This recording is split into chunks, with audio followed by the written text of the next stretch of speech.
नमस्कार दोस्तों, इस वीडियो में हम बात करने वाले हैं कि हमारा जो देश है वो आत्मनिर्भर कैसे बनेगा। जैसा कि कुछ दिन पहले भी हम लोग सुने, हमारे देश के प्रधानमंत्री भी ये बात बोले। इसके पहले जो है बहुत सारे लोग जो है ये चाहे कि नहीं, हाँ हम यहाँ नाम नहीं देना चाहते हैं, बल्कि ढेर सारे लोग ये चाहते हैं और हमारी जनता भी ये चाहती है कि हमारा देश आत्मनिर्भर बने। तो कैसे आत्मनिर्भर बनेगा? केवल कह देने से तो वो आत्मनिर्भर नहीं बनने वाला है। ये आत्मनिर्भर था। बहुत खुशी होती है हम लोगों को अपना इतिहास पढ़ के कि हमारा देश एक दिन आत्मनिर्भर था। एक समय था, आज से 200-250 साल पहले, जब अंग्रेज़ या फ्रांसीसी या डच या पुर्तगाली जो भी है ये लोग नहीं आए थे, तो हमारा देश आत्मनिर्भर था और बहुत अमीर था और बहुत खुशी खुशी लोग जीते थे। सोने की चिड़िया भी कहा गया था इसे। और इसकी जो ग्रोथ रेट है इनकम की यानी इसका जो अर्थतंत्र था इतना मजबूत था कि निर्यात करने वाले देशों में से भी इसका बहुत ज़्यादा नाम था। बहुत सारी चीज़ें यहाँ से निर्यात की जाती थी दूसरे देशों में। लेकिन आज ऐसा हो गया है कि हमारे देश में बेरोजगारों की संख्या बढ़ रही है, बढ़ती ही जा रही है हर साल, प्रतिवर्ष जो है। क्यों? क्योंकि हम लोग आत्मनिर्भर नहीं होते हैं, बल्कि विदेशी कंपनियों का जो है बहुत ज़्यादा आगमन हो रहा है। विदेशी चीज़ वस्तुओं का जो है बहुत ज़्यादा उत्पादन हो रहा है। विदेशी चीज़ वस्तुएं बाहर से जो है मंगा करके हमारे देश में उपयोग की जाती हैं। यानी एक बहुत अच्छा मार्केट हमारा देश बन गया है, पर उत्पादक नहीं। हमारे जीवन से जुड़ी हुई जितनी भी चीज़ें होती हैं, हम लोग अगर नज़र डालें, आप खुद भी अभी अपने मन में सोचना, तो आप देखेंगे कि आपके सामने जितनी भी चीज़ें नज़र आती हैं उसमें 50+ से ऊपर परसेंटेज की जो चीज़ें उत्पादित की गई हैं वो या तो विदेशी कंपनियों ने हमारे देश में इन्वेस्ट करके उसका उत्पादन किया है, या फिर वो चीज़ें डायरेक्ट जो है विदेश से यहाँ पे मंगाई गई है। तो इन चीज़ों को जो है कन्वर्ट करना होगा, बदलना होगा। और ये जो है सरकार के इस ऐलान से हम बहुत खुश हैं और हम चाहते हैं कि हम यानी कि जनता और सरकार ये दोनों मिल करके हमारे देश के युवाओं को प्रोत्साहित करें। नए उनको जो है व्यावसायिक शिक्षा दी जाए और उनके एजुकेशन में जो है नई चीज़ों का उत्पादन करने के लिए उन्हें जो है उनका जो है साहस बढ़ाया जाए, उनको जो है ऐसी सुविधा दी जाए। क्योंकि सुविधा नहीं मिलेगी तो कुछ नहीं होगा। यानी कि हम लोग जो मैट्रिक पढ़ लेते हैं, इंटर पढ़ लेते हैं, बीए कर लेते हैं, एमए कर लेते हैं, इन सारी एजुकेशन से कुछ भी नहीं होने वाला है। एजुकेशन को बदलना होगा और इसमें सरकार और जनता दोनों को एक साथ होना होगा। ठीक है, तो ये काम अगर हम लोग करते हैं, प्रायोगिक शिक्षा लेते हैं, क्रिएटिविटी हमारे देश के शिक्षा में अगर आ जाती है, क्रिएटिविटी यानी कि देश के विद्यालयों में भी अपने देश की चीज़ों का उत्पादन करने की शिक्षा दी जाने लगे। जैसे हमारे जीवन से जुड़ी हुई चीज़ें, जो हमारे कपड़े हैं, हमारे जूते चप्पल हैं, हमारी घड़ी है, या फिर हमारे घर में जो भी चीज़ वस्तुएं हैं, इलेक्ट्रॉनिक वस्तुएं हैं, इन सब चीज़ों का उत्पादन कैसे किया जाता है, ये सब चीज़ें बनती कैसे है, इसका आप जो है विद्यालयी शिक्षा में आप कभी नॉलेज नहीं देखे होंगे।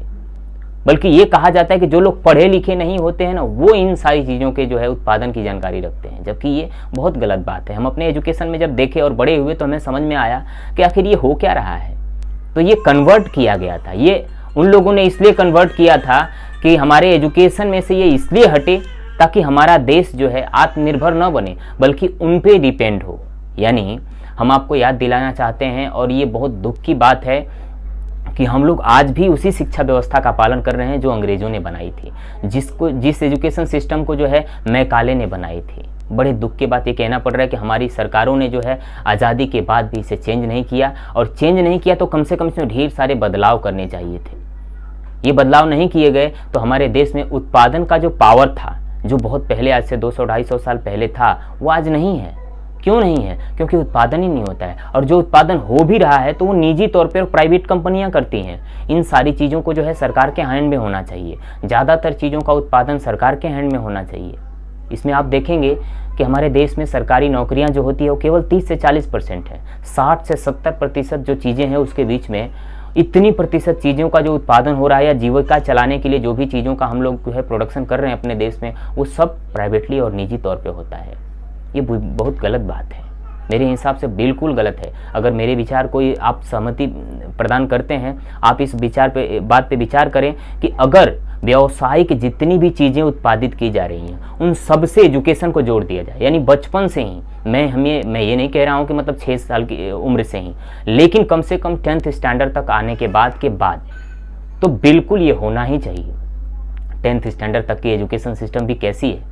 10th स्टैंडर्ड के एजुकेशन सिस्टम यानी कि 10 साल बच्चे पढ़ जाते हैं, फिर भी उनके पास ना संस्कार होता है, ना ही कोई जो है किसी चीज़ का बहुत अच्छा खासा नॉलेज होता है, ना ही उनका जो है समाज में कोई महत्व दिया जाता है। यानी 10-10 साल तक के एजुकेशन का कोई वैल्यू नहीं है, क्योंकि वो वैल्यूएबल बनाया ही नहीं गया। उसे किताबी ज्ञान, उसे समाज से जब जोड़ते हैं तो भी समाज में अलग चीज़ें दिखाई देती हैं, उनमें जो चीज़ें सीखते हैं वो भी समाज में होती हुई दिखाई नहीं देती है।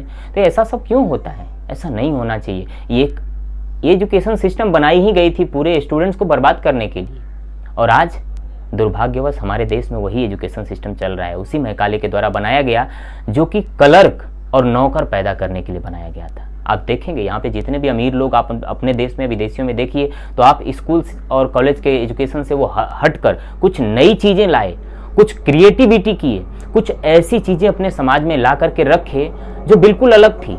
और इसके लिए हमारी सरकारें जो है प्रोत्साहित नहीं करती हैं, बल्कि सभी को उसी एजुकेशन सिस्टम में ढकेलती है। हर साल कई सालों से जो एजुकेशन दी जा रही है वही जो है आज भी दिया जाता है, उसमें कोई बदलाव नहीं किया जाता। उसमें आधुनिक समाज में जिन सारी चीज़ों का जो है ज़रूरत होता है वो विदेशों से आ जाती है। आज जो है मोबाइल का इस्तेमाल इतना हो रहा है, स्मार्टफोन का इस्तेमाल हो रहा है, ऐप्स का जो भी इस्तेमाल हो रहा है, इन सारी चीज़ों का एजुकेशन में हमारे भारतीय शिक्षा में अभी तक कोई जो है किसी चीज़ को शामिल नहीं किया गया है। यानी आज जो है इन सारी चीज़ों का इस्तेमाल भारत करने लगा है। बहुत अच्छा मार्केट हो गया है, विदेशी कंपनियां आती है, अपने प्रोडक्ट जो है बेचती हैं, यहाँ पे बहुत सारी चीज़ें करती है, बल्कि यहाँ इन्वेस्ट करती है और अच्छा खासा मार्केट भारत को समझती है। जैसे हम लोग जानते हैं कि चीन से बहुत सारी जो है सामान हम लोग को अपने देश में मंगाना पड़ता है। क्या कारण है? क्योंकि यहाँ उत्पादित नहीं कर रहे हैं। और वो हमारे समाज में भी एक जो है बहुत दुख की बात यह है कि महत्ता नहीं दी जाती है प्राइवेट कंपनी में काम करने वाले लोगों को। क्यों? क्योंकि कहा जाता है ना, उसमें लोग टिकते भी नहीं हैं, और जो निजी तौर पे रहता है तो उसमें कोई टिकाता भी नहीं। नौकरशाही बहुत चलता है। यानी जो दास प्रथा पहले जो है समाज में चलती थी वो आज भी है, बस उसका तरीका चेंज हो गया है, उसमें बदलाव आ गया है, पर वो काम चेंज नहीं हुआ है। तो हमें कहना चाहते हैं कि हमारा भारत ऐसे आत्मनिर्भर नहीं होगा, हमारा भारत ऐसे जो है स्वाभिमानी नहीं होगा, ऐसे अमीर नहीं बना था वो। इसका कारण है इसे बर्बाद किया गया, इसकी एजुकेशन सिस्टम को ही तो बर्बाद किया गया था। आप इतिहास पढ़िए ना, आपको पता चल जाएगा कि हमारे देश में जो अमीरी थी उसको गरीबी में कन्वर्ट करने के लिए उन्होंने सबसे पहले हमारे देश का एजुकेशन सिस्टम बर्बाद किया। हमारे देश के जो बड़े बड़े विद्यालय थे उन्हें जला दिए गए। आप नालंदा को जान रहे होंगे, जलाया गया था। क्यों? ताकि यहाँ के लोग अब वो ना सोच सकें जो वो नई नई चीज़ों का आविष्कार करते हो। नई आप एकदम इतिहास में जाएंगे, एकदम बहुत पीछे जाएंगे तो आपको पता चलेगा कि बहुत बड़े बड़े वैज्ञानिक और बहुत बड़े बड़े प्रायोगिक लोग यहाँ पे पैदा हुए, लेकिन आज उसी एजुकेशन सिस्टम को सरकारें चला रही हैं। यानी मुझे तो कभी कभी ऐसा लगता है, हाँ सरकारें कभी कभी बोलती हैं तो खुशी होती है कि नहीं हमें अब अपने देश को जो है आत्मनिर्भर बनाना है। मेक इन इंडिया प्लान आया था, पर क्या सक्सेस हुआ? नहीं। क्यों? क्योंकि उसमें बहुत कमी है। अभी हमको यानी जनता को सबसे पहले अवेयर होना होगा, और हमारे देश में जो हमारे देश का जो सामाजिक व्यवस्था है ना, जो मन में बिठा दिया गया है कि नहीं केवल जो है वही लोग जो है जो सरकारी नौकरियां करते हैं वही जो है बहुत अच्छे होते हैं, समाज में बहुत तवज्जो दी जाती है, उनको इम्पोर्टेंस दिया जाता है। ऐसा नहीं होना चाहिए, बल्कि सबको, सबके पास जो उसकी खुद की अपनी प्रतिभा है हमारे देश के बारे में सोचना होगा। सारे युवाओं को उसके लिए प्रोत्साहित करना होगा कि हमारे देश में जिन चीज़ों का भी उत्पादन होता है उन सारी चीज़ों में जो है उन सारी चीज़ों को शामिल किया जाए जो हमारे जीवन में उपयोगी हैं। तो हमारा देश आत्मनिर्भर बनेगा। हम सभी चीज़ों का जो है मैक्सिमम चीज़ों का उत्पादन अपने देश में कर सकेंगे, अपने बहुत सारे राज्यों में कर सकेंगे, राज्य भी समृद्ध बनेंगे और बेरोजगारी दूर हो जाएगी, सबको काम मिल जाएगा। सभी कुछ न कुछ कर रहे होंगे, क्योंकि आप देख रहे होंगे हमारे देश की एजुकेशन लेकर के बहुत सारे लोग ऐसे यूँ बैठे रहते हैं, उनको कोई काम नहीं होता है। आई बात समझ में? तो हमारे विचार से अगर आप सहमत हैं तो हमारे वीडियो को ज़्यादा से ज़्यादा शेयर करें। हमारे चैनल को आप सब्सक्राइब कर सकते हैं ऐसे ही विचारों और ऐसे ही बातों को सुनने को और जानने के लिए। और आप हमसे भी जुड़ सकते हैं, आप यहाँ कमेंट भी कर सकते हैं हमसे जुड़ने के लिए। और आपके मन में अगर कोई क्वेश्चन है, ठीक है, तो आप इसमें कमेंट करके पूछ भी सकते हैं। हम लोग आपस में डिस्कशन करेंगे, नए टॉपिक्स भी आप दे सकते हैं और उसको जो है हम अपने वीडियोज़ में शामिल कर सकते हैं। और आगे हमारे वीडियो हमें बनाने के लिए जो है आप प्रोत्साहित करते रहें। इन सारी बातों को लेकर के जो है हमें अवेयर करते रहें। हमारे अंदर अगर कोई कमी दिखती है या कोई ऐसा दिखता है तो आप हमें वो भी बता सकते हैं। अब मिलते हैं अगले वीडियो में। धन्यवाद।